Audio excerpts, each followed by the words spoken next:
أهلا وسهلا بكم مشاهدينا الكرام. هذه حقيقة اعتقال مؤثرة ميمي بسبب سعيد شرف. إليكم التفاصيل.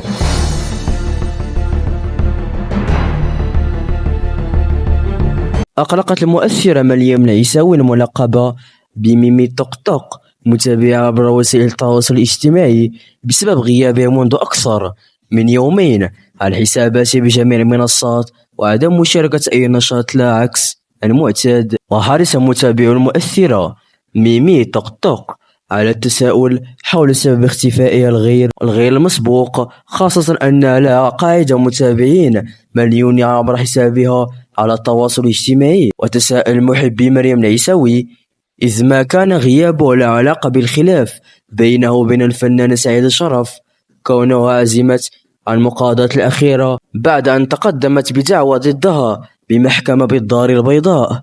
وفي الأخير نرجوكم مشاهدينا الكرام بالاشتراك في القناة والضغط على زر الجرس.